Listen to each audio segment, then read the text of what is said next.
नमस्कार दोस्तों, welcome back to JD Education. आशा करती हूँ आप सब बहुत अच्छे होंगे और अच्छे से अपनी प्रिपरेशन कर रहे होंगे। सो गाइस, आज हम आप लोगों के लिए एक स्पेशल टॉपिक लेके आए हैं जो if you are preparing for BEd exam या फिर डीएलएड एग्जाम, या we can say if you are preparing for NET, है ना, वहाँ पर एक एप्टीट्यूड टीचिंग एप्टीट्यूड टेस्ट आता है। फिर if you guys preparing for GATE exam, वहाँ पे भी टीचिंग एप्टीट्यूड का टॉपिक आता है, या फिर any other competitive exam if you are preparing for. So it is going to very helpful for you guys.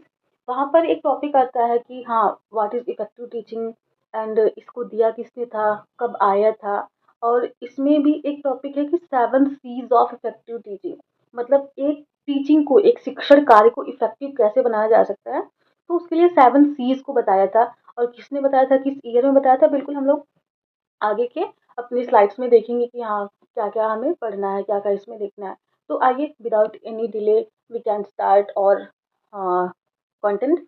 So if you guys channel पर आप पहली बार विजिट करें तो प्लीज़ आप चैनल को सब्सक्राइब करके रखिएगा एंड बेल आइकन को प्रेस करिएगा, ताकि आने वाली सारी अपडेट्स आपको मिलती रहें और आपको एक बेटर आइडिया मिल जाए। इफ़ अगर आप बीएड के लिए पढ़ रहे हैं या फिर डीएलएड के एग्ज़ाम के पॉइंट ऑफ व्यू से करें, तो आपके लिए वीडियो बहुत ही हेल्पफुल होने वाली है। तो प्लीज़ फटाफट से चैनल को सब्सक्राइब करिएगा एंड लाइक करिएगा।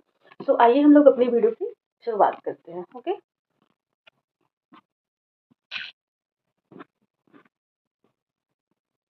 देखिए, इसको तो अभी हम लोग ऐसे समझ लेते हैं कि हाँ, 7 चीज़ क्या-क्या है, क्या-क्या नहीं है। तो इसमें हम लोग देखते हैं कि हाँ, हाँ, देखिए इसमें होता क्या है ना कि ऐसा नहीं है कि जो हमने ये बताया है बस यही है और नहीं हो सकते, बस इसी के सिमिलर और भी वर्ड्स आते हैं। बट इसमें सबसे पहला हम लोग क्या देखते हैं, चैलेंजिंग। ये एक चैलेंजिंग टास्क होता है, ठीक? जो टीचिंग होता है, मतलब वो बच्चों के लिए होता है। एक टीचर को उस चैलेंज को, उस कॉम्प्लेक्सिटी को क्या करता है, ईज़ी वे में बनाना होता है। दूसरा कंट्रोलिंग, मतलब एक टीचर में एक ऐसी कैपेसिटी होनी चाहिए कि जिसके थ्रू क्या करें, हम बच्चों को कंट्रोल कर सकें, उनको सिखा सकें, उनको समझा सकें। तो इस तरीके से ये कंट्रोलिंग होता है। फिर अगला है कंसोलिडेशन, मतलब लाइक कैसे कंसोलिडेट किया जा सकता है। फिर आपका क्लैरिफाइंग, मतलब कॉन्सेप्ट को कैसे क्लियर किया जाए। फिर अगला आपका है कॉन्फ्रेंसिंग, लाइक अभी हम लोग आगे समझेंगे ना, तो उसमें सारी चीज़ें अच्छे से बताएंगे। तो केयरिंग, उसके बाद कैपिटिवेटिंग। तो इस तरीके से अलग अलग 7 चीज दिए गए हैं जो हमारे लिए बहुत ही महत्वपूर्ण होने वाले हैं। आइए हम लोग एक एक को समझते चलते हैं। First of all, this topic is given by home, actually the 7 C's of effective teaching. यानी कि जो 7 C's है इफेक्टिव टीचिंग के, बाय द वे आपसे इसे डायरेक्ट क्वेश्चन आता है कि 7 C's was given by home. तो this was given by John Hattie, है ना, इनका नाम है, जिन्होंने दिया था इसको, किसको, 7 C's को। And he is a New Zealand education researcher, जो कि एक शिक्षा के लिए शोधकर्ता थे, न्यूजीलैंड से थे। These were highlighted and popularised, उन्होंने इसको क्या किया, हाईलाइट किया और पॉपुलर बनाया, मतलब प्रसिद्धि दिया इसको, अराउंड 212, यानी कि 2012 में। During the follow up work his reject project, उन्होंने जब अपने रिजेक्ट उस पे रिसर्च पर, रिसर्च प्रोजेक्ट पे वर्क कर रहे थे, तो जब जिस टाइम पे वो विजिबल लर्निंग के, यानी कि जो उनके रिसर्च का टॉपिक रहा होगा, मे बी वो विजिबल लर्निंग रहा होगा 2009 में, तो फिर उसी टाइम पर उन्होंने 7 C's को बताया था। तो इस तरीके से हम लोग इसको देखते हैं। इसमें अब आपके मन में एक क्वेश्चन ये भी आता है कि हाँ, 7 C's क्या हो सकते हैं, क्या नहीं। ओ सॉरी, अब विजिबल लर्निंग किसे कहते हैं, what do mean by visible learning. तो हम इसको थोड़ा सा समझते हैं कि विजिबल लर्निंग क्या है, क्या नहीं है, ठीक है। तो इस प्रकार से कह सकते हैं कि जो विजुअल लर्निंग होती है is an evidence based approach to teaching and learning that emphasize making the learning process and its outcome explicit and transmit to both teachers and student. मतलब जो शिक्षण कार्य है उसको ऐसे गुणवत्तापूर्ण बनाया जाए, यानी कि उसमें एक प्रकार से जीव भर दिया जाए, जिसमें टीचर और स्टूडेंट दोनों ही इंजॉय कर पाए, ठीक है ना। तो इस तरीके से ये होता है। उसके बाद हम लोग नेक्स्ट देखते हैं, अपना नेक्स्ट स्लाइड क्या है। हाँ, अब हमारे मन में एक और लाइक प्रश्न आ सकता है ना कि ये 7 C's हमारे लिए क्यों इम्पोर्टेंट है, क्यों नहीं है। तो इसमें जो है वो आपको हम बताते हैं आपको कि ये 7 C's क्यों इम्पोर्टेंट है, क्यों नहीं। देखो, the 7 C's are important because, क्योंकि they cover what, they cover the complete role of a teacher. देखिए, 7 C's की अगर हम इस कॉन्सेप्ट को आइडेंटिफाई करते हैं ना, तो इसके थ्रू हम जो टीचर का एक्चुअल रोल होता है, एक कंप्लीट रोल, जैसे एक पेरेंट्स का, एक स्टूडेंट का, एक लॉयर का, एक डॉक्टर का, एक इंजीनियर का, सबका अपना अपना रोल होता है। तो बिल्कुल इस 7C के द्वारा हम क्या, एक टीचर के, एक शिक्षक के कंप्लीट यानी कि उसकी पूर्ण जो उसका रोल होता है उसको हम समझ पाते हैं। From planning and teaching building, इसकी इसमें क्या क्या चीज़ें होती हैं, उसमें वो कैसे प्लान कर रहा है, कैसे मतलब टीचिंग के लिए कैसे प्लान कर रहा है। बिल्डिंग रिलेशनशिप, मतलब जो अपने वो रिलेशंस को क्या कर रहा है, बना रहा है, मेंटेन कर रहा है। एंड इम्प्रूविंग लर्निंग, और जिसके थ्रू क्या करते हैं हम, बच्चों की लर्निंग को इम्प्रूव करते हैं, उनके सीखने की प्रक्रिया के लिए हेल्पफुल होता है, जो उसका आउटकम आता है, यानी कि जो सीख करके बच्चा व्यवहार प्रदर्शित करता है, उसके लिए जो 7Cs मॉडल है वो टीचर को इफेक्टिव टीचिंग बनाने के लिए उनकी हेल्पफुल करता है, उनके लिए हेल्प करता है। दे helps a teacher teach effectively, मतलब हम इफेक्टिवली प्रभावकारी तरीके से कैसे बना सकते हैं। एंड इंगेज स्टूडेंट, एंड इसमें क्या करते हैं, स्टूडेंट्स को क्या करते हैं, इंगेज करते हैं, उसमें उनको इन्वॉल्व करके रखते हैं। एंड इंश्योर, और वो इंश्योर करते हैं, मतलब वो कंफर्म करते हैं कि मीनिंगफुल लर्निंग हैपन्स, जो अर्थपूर्ण क्या कहते हैं, सीखना, जो अर्थपूर्ण अधिगम होगा वो हैपन्स इन द क्लासरूम, जो कि एक क्लासरूम में घटित होती है। तो कुल मिला करके सिंपल सा ये है कि 7C इसलिए इम्पोर्टेंट है, इसके थ्रू हम लोग क्या करते हैं, इसके थ्रू हम ये करते हैं कि एक टीचर कैसे प्लान कर सकता है कि इलेबोरेटिव तरीके से बच्चे को कैसे टीच करे, कैसे उसको इन्वॉल्व करे, और कैसे उसको सिखा सके। तो इस पॉइंट ऑफ व्यू से 7C का जो कॉन्सेप्ट है वो बहुत ही महत्वपूर्ण होने वाला है। आइए अब हम लोग एक एक को समझते हुए चलते हैं कि हाँ क्या है क्या नहीं है। और हाँ गाइस, अगर आप अभी तक आपने चैनल को सब्सक्राइब नहीं किया तो प्लीज़ चैनल को सब्सक्राइब ज़रूर से करिएगा, बिकॉज़ इसके थ्रू आपको बीएड से रिलेटेड सारी इन्फॉर्मेशन, बाकी की सारी चीज़ें आपको टाइम टाइम मिलती रहेंगी। ओके, सो आइए हम लोग नेक्स्ट देखते हैं। सबसे पहला क्या है, कंटेंट, यानी कि विषय वस्तु।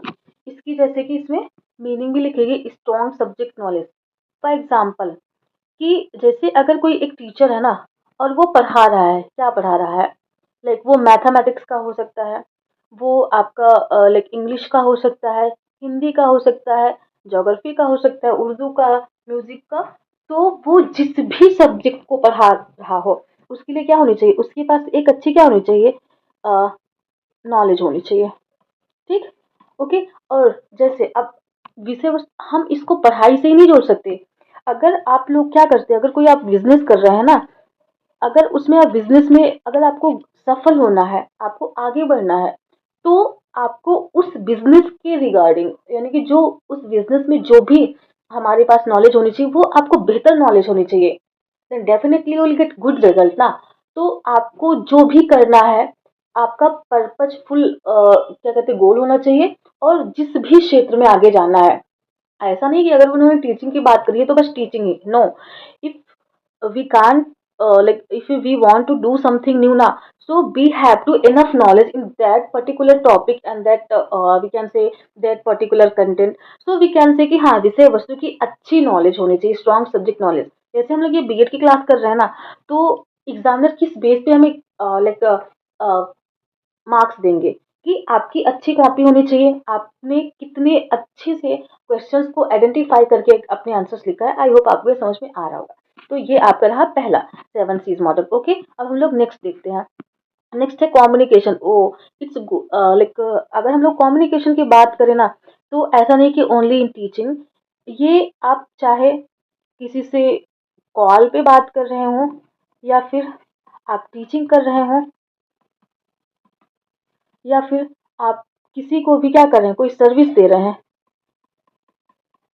या फिर आप किसी भी एडमिनिस्ट्रेशन लाइक सॉरी, अगर आप किसी भी एडमिनिस्ट्रेशन में वर्क लाइक वर्किंग है, या फिर आप दुनिया के किसी भी कोने में हैं, तो आपके पास क्लियर एंड इफेक्टिव डिलीवरी होनी चाहिए। फॉर एग्जाम्पल, जैसे यहाँ पर हम आपको एक वीडियो के माध्यम से समझाने की कोशिश कर रहे हैं, तो जो चीज़ हम आपको समझाने की कोशिश कर रहे हैं, क्या I am able to clarify this content और नॉट, क्या मैं इसको आप तक उसी वे में पहुंचा पा रही हूँ कि जो आप सुनना चाहते हैं, जो आप समझना चाहते हैं। इसका मतलब वही है ना कि संचार कौशल हम कितने अच्छे से बता सकते हैं, बोलने सुनने और समझने की क्या है, एक कला है।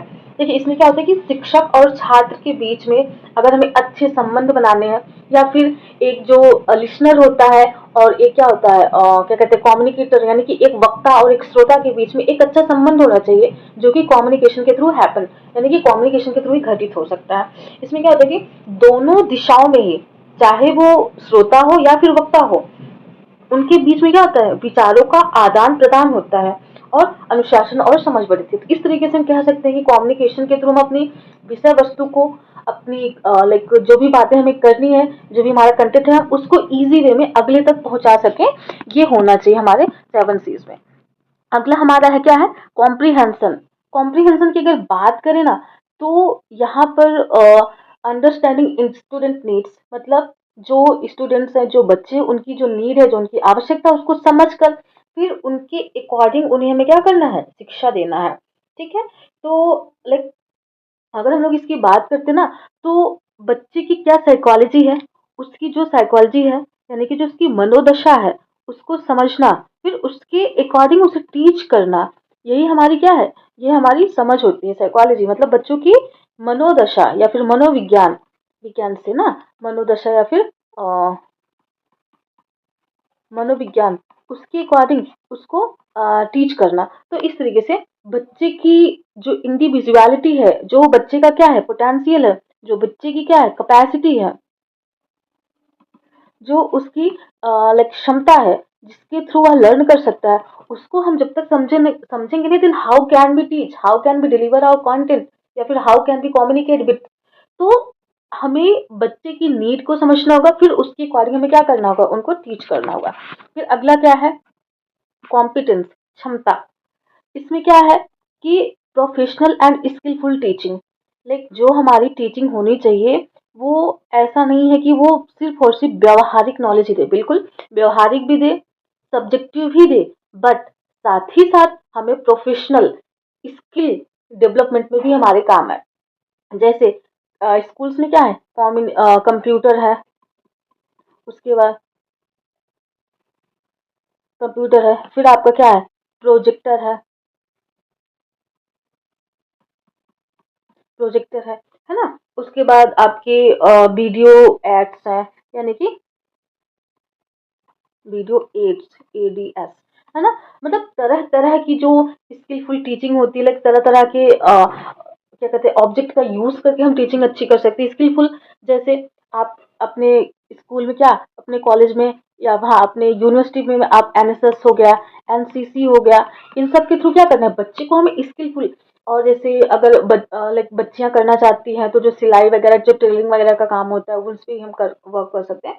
तो इससे क्या होता है, बच्चे के पास सब्जेक्टिव नॉलेज तो होगी, बच्चे के पास व्यवहारिक नॉलेज तो होगी, बट साथ ही साथ बच्चे की स्किल पे भी हम वर्क करेंगे, है ना। और प्रोफेशनल इन द सेंस की how to talk, how to represent, how to our like dressing sense, हमारे ये सब सारी चीजें कैसे होनी चाहिए, इन सब के बारे में भी हमें अच्छे से बताना चाहिए। ठीक है, किसी का भी अगर आपको कॉन्फिडेंस बूस्ट करना है ना, तो उसको उन सब सारी बातों का ध्यान होना चाहिए, उसको ये सारी चीजें समझा के बतानी चाहिए कि आपको किस जगह पर, किस सिचुएशन में कैसे रिप्रेजेंट होना है। सो डेफिनेटली उनके पास अच्छी professional knowledge and skilful teaching भी आप कर पाएंगे, और बच्चा सीख भी पाएगा। तो ये रहा आपका कॉम्पिटेंस, मीन्स क्षमता, बच्चे की क्या क्षमता है, क्षमता को समझकर फिर उसके अकॉर्डिंग। नाउ उसके बाद अगला next topic is creativity, means रचनात्मकता। इसका क्या मतलब होता है, क्रिएटिविटी मीन्स कि इसका मतलब कि use of innovative teaching methods. हर अलग अलग तरीके से हमें बच्चों को जितने तरीके से चाहे, मतलब हर नए तरीके से बच्चों को इन्वॉल्व करके उन्हें टीच करना, मतलब नए नए तरीकों से पढ़ाने की क्षमता। या फिर लाइक किसी की लाइक कुकिंग का काम है, और वो कितनी वैरायटी में अपने खाने को, अपनी चीज़ों को, लाइक अपने नाश्ता को सर्व कर सकता है, बना सकता है, ये भी एक क्रिएटिविटी है। क्रिएटिविटी तो हर जगह पे है, लाइक हम लोग अभी क्या, जैसे ऑनलाइन हम घर बैठ के पढ़ाई कर रहे हैं, हम सीख रहे हैं, तो कहीं ना कहीं क्रिएटिविटी है, जो लोगों के माध्यम से बनी, लाइक जो टेक्नोलॉजी डेवलप हुई और आज हमें उसका लाभ मिल रहा है। तो ये हुआ, इसका मतलब शिक्षक रोचक और आनंददायक बनाता है क्या, जो भी कंटेंट होता है, और विद्यार्थी सोचते, प्रश्न करने और सृजन करने के लिए प्रेरित होते हैं, मतलब कुछ नई नई चीजें। जैसे अगर हमारे यहाँ पे बोल दिया जाए कि हाँ इसका यूज, जैसे हम लोग क्या करते हैं कि जो हमारे पास लाइक फटे कपड़े होते हैं, उसका हम लोग क्या करते हैं, एक वो बना लेते हैं, लाइक पोछा वगैरह सारी चीज़ें बना लेते हैं ना। तो इस तरीके से लाइक हर नए-नए तरीके से जो हम सोचते हैं, समझते हैं, है ना? नए-नए तरीके से सोचने, समझने या फिर कार्य करने की जो कुशलता होती है ना, वही तो आपकी क्रिएटिविटी होती है। मतलब इनो इनोवेशन लाइक इनोवेटिव तरीके से किसी भी कार्य को, किसी भी बिज़नेस को, किसी भी लाइक दुनिया का कोई भी काम हो सकता है, उसमें क्रिएटिविटी की आवश्यकता होती है, तो इस तरीके से। फिर अगला है हमारा compassion. Being a good teacher ना, being a good citizen, being a good human being, we should have compassion या अगर हमारे पास कंपैशन नहीं है ना, then how can be then how can we say कि हाँ we are a good human being या फिर we are a good teacher या फिर we are a good businessman. यार शुड बी, हाँ, होनी चाहिए, सबके अंदर होनी चाहिए कंपैशन जो करुणा है। तो इसमें क्या empathy and care for students, मतलब अपने बच्चों के प्रति या फिर जैसे हमारा कोई ऑर्गेनाइजेशन है ना? कोई हमारा लाइक कोई स्कूल है, कोई इंस्टीट्यूट है, तो बॉस का ये बिल्कुल मतलब नहीं होता कि वो लाइक एम्प्लॉइज़ के प्रति या फिर कोई भी टीचर उसका ये बिल्कुल मतलब नहीं होता कि अपने बच्चों के प्रति बहुत ही रूड बिहेव करे। Should be empathic behaviour for student या फिर एम्प्लॉइज़। इसमें क्या होता है कि हमें बच्चे की जो उनकी आवश्यकता है उनको समझकर फिर उनके अकॉर्डिंग एम्पैथी को बना कर के रखते हुए फिर उनको क्या करना है, टीच करना है। जैसे एक काउंसलर जो होता है ना, जब उसके पास कोई क्लाइंट आता है ना, तो क्लाइंट के लिए भी क्या होना चाहिए कि उस काउंसलर के पास क्या होना चाहिए, एक एक ऐसा लाइक नेचर होना चाहिए उसका कि वो क्लाइंट की क्या करे, उसकी हेल्प कर सके, उसके प्रति एम्पैथी दिखा सके, है ना? जिसके थ्रू वो क्या करे, अपनी जो भी उसकी समस्या है, जो भी उसकी प्रॉब्लम्स है, वो उसके काउंसलर तक क्या करे, डिलीवर कर सके। तो ये सारी चीज़ें एक अच्छे टीचर में, एक अच्छे काउंसलर में, एक अच्छे ह्यूमन बीइंग होने के नाते, एक अच्छे लाइक वी कैन से कि एक गुड सिटीज़न होने के नाते हमारे अंदर ये सारी भावनाएँ होनी चाहिए। फिर अगला लास्ट है जो आपका 7वां है, वो है आपका कैरेक्टर। कैरेक्टर तो इट्स ऑल्सो ना मोस्ट इम्पोर्टेंट फॉर ऑल, चाहे वो जैसे हमने ऊपर भी एग्जांपल दिया, चाहे आप टीचर हैं, चाहे आप एज अ ह्यूमन बीइंग हैं, चाहे आप जो भी हैं भाई, तो हमारा जो कैरेक्टर होना चाहिए शुड बी गुड। अगर हम एक टीचर है ना, भाई टीचर का क्या काम है, सिखाना होता है बच्चों को। अगर हम टीचर हो करके ही हमारा कैरेक्टर अच्छा नहीं होगा, then how can we teach, we can't ना। सो हमारा जो भी कैरेक्टर होना चाहिए वो बहुत अच्छा होना चाहिए। लाइक जिस वे में बच्चे को सीखने के लिए हम बेहतर से बेहतर वातावरण प्रदान कर सके, बिल्कुल वो हमारे कैरेक्टर को डिफाइन करता है। अब जैसे ऐसा नहीं है कि हाँ अगर हम बॉस हैं तो हमारा जो कैरेक्टर होना चाहिए वो अलग तरीके से होना चाहिए, नहीं बिल्कुल नहीं। तो हमारी जो मोरल वैल्यूज़ हैं, जो हमारी एथिक्स हैं, उन सब का ध्यान रख कर के ही हमें क्या करनी चाहिए, टीचिंग या फिर कोई भी like any like field, any field या फिर एनी इंस्टीट्यूशन, लाइक दुनिया का कुछ भी हो सकता है ना, बट वहां पर जो हमारी मोरल वैल्यूज है, इवन आप रिसर्च करते हो ना, वहां पे भी एथिक्स की बात आती है। जिस टाइम पे हम लोग आईएएस की यानी कि यूपीएससी की प्रिपरेशन करते हैं, तो वहां पे तो भाई सीधा सीधा एक पेपर है एथिक्स का, कि आपके अंदर आपका जो कैरेक्टर है वो अच्छा होना चाहिए, आपके अंदर एम्पैथी होनी चाहिए, आपके अंदर एथिक्स होने चाहिए। और हाँ, हमें शुड बी फॉलो दिस, तो हमें इन सबको फॉलो भी करना चाहिए। आई होप आपको ये समझ में आ गया होगा। तो ये आपका सबसे लास्ट में जो आपका 7वां टॉपिक रहा है, ठीक है? और इस तरीके से हमने 7 सीज़ को समझा। I hope this video is going to helpful for you guys. So lastly we are going to summarise it कि the 7 Cs are important because they provide a complete framework. ये क्यों इम्पोर्टेंट है? We can से कि इससे क्या होता है कि provide a complete framework for क्या effective teaching, helping teachers explain clarity, manage classroom well and motivate students, बच्चों को मोटिवेट करना, encourage thinking and ensure meaningful and lasting learning। अब हम लोग इसको समझते हैं कि भाई 7 सीज जो हमारे लिए इम्पोर्टेंट है वो उससे हमें क्या मिलता है। ये एक कंप्लीट फ्रेमवर्क है, मतलब एक संपूर्ण ढांचा है, एक प्रक्रिया है, जिसके थ्रू क्या होती है, जो एक प्रभावकारी टीचिंग होती है या उन टीचर को हेल्प करती है, मतलब टीचर की सहायता करती है, जिसके थ्रू क्या करते हैं टीचर कि बच्चों को अच्छे से अपने कंटेंट को क्लैरिफाई कर पाते हैं, वो क्लासरूम को अच्छे से मैनेज कर पाते हैं, और बच्चों को क्या कर पाते हैं, मोटिवेट कर पाते हैं कि भाई ये चीज़ें करनी चाहिए आपको, and ensure meaningful and lasting learn. और वो इंश्योर करते हैं, वो कंफर्म करते हैं कि इसके थ्रू हम एक अर्थपूर्ण प्रभावकारी शिक्षण लाइक प्रभावकारी वातावरण के थ्रू हम क्या कर सकते, अच्छे तरीके से सीख सकते हैं। सो गाइज, ये रही आज आपकी वीडियो। सो मैंने सोचा कि आपके लिए एक छोटी सी वीडियो बना देंगे एंड आपके लिए हेल्पफुल रहेगी। So thank you so much guys for being here, and one more thing, I want to thank you all because you all guys supporting too much. How can I say ki we have no words. How can I say ki you are supporting to you guys? I mean, we are learning together ना, but still you are supporting too much guys. तो ऐसे अपना प्यार and support बना के रखिएगा, and हम आपको बहुत सारे कंटेंट जो हमें लगेगा कि आपके एग्जाम के पॉइंट ऑफ व्यू से इंपॉर्टेंट है वो हम आपको देते रहेंगे, एंड टाइम टू टाइम आपको सारी चीज़ें अपडेट करते रहेंगे। एंड हाँ, one more thing, one more information I want to tell you guys कि आप हमसे पूछ रहे थे कि हाँ फर्स्ट पेपर की क्लासेस कब से होंगी। So guys, we are going to start first paper which name is psychology, sorry, philosophical perspective of education, just we can say कि from Tuesday या Wednesday itself, okay? So we have to wait, and till तब तक हमें जो भी classes है, like हमारी जो दो सब्जेक्ट की क्लासेस चल रही ना, हाइजीन एंड मैनेजमेंट करके जो टॉपिक है आपका, और आपका सेकंड पेपर है। एंड अब हम लोग इस पेपर को लाइक एक एक दो दो यूनिट कवर करने के बाद हम लोग फर्स्ट पेपर का भी और फोर्थ पेपर का भी टॉपिक स्टार्ट करने जा रहे हैं। तो प्लीज आप वीडियो को कंटिन्यू फॉलो करते रहिएगा, you will get everything from this channel itself, okay? So no need to worry about it, and no need to be go there and where anywhere. So you have to follow it consistently, then definitely will get, okay? And thank you so much guys, we will meet in next video, and तब तक के लिए अपना ख्याल रखें, and bye bye, good night, take care everyone.